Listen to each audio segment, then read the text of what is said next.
ఆయుధాలు చేతపట్టి విధ్వంసాలు చేసేటటువంటి రౌడీయిజాలు, రాక్షసత్వాలు ఇది మన భారతదేశంలో కొన్ని చోట్ల బీహార్లోను, బెంగాల్లోను చూస్తుంటాం. ఈ మధ్యకాలంలో ఆంధ్రప్రదేశ్లోని కొన్ని ప్రాంతాల్లో అట్లాంటి అరాచకాలకు సంబంధించినటువంటి వీడియోలు వైరల్ అవుతున్నాయి, గొడవ జరుగుతుంది. అయితే అక్కడ అంత దారుణం కాదు మన దగ్గర. కానీ ఇక్కడ నడి రోడ్డు మీద హత్య చేసిన సంఘటనలో, లేకపోతే కనుక తాజాగా కర్నూలు సంఘటన ఇట్లాంటివి చూస్తుంటాం. అయితే అవి ఒకటో ఇన్సిడెంట్. బట్ రోడ్ల మీద విధ్వంసం సృష్టించేటటువంటి యాక్టివిటీ బ్రిటన్లో జరుగుతూ ఉండటం అన్నటువంటిది కీలకమైనటువంటి అంశం.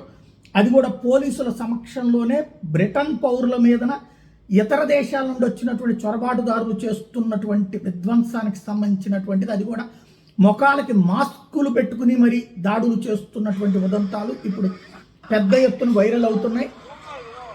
ఏంటిది అని బ్రిటన్ పౌరులు నిలదీస్తున్నారు. సమాధానం చెప్పేవాళ్ళు కరువయ్యారు. ప్రభుత్వము సమాధానం చెప్పదు, పోలీసులు సమాధానం చెప్పరు. బ్రిటన్లో బ్రిటన్ పౌరుల అస్తిత్వానికి ముప్పు తెస్తున్నటువంటి సమస్య కిందన ఇది మారిపోతున్నటువంటి పరిస్థితి కనబడుతోంది.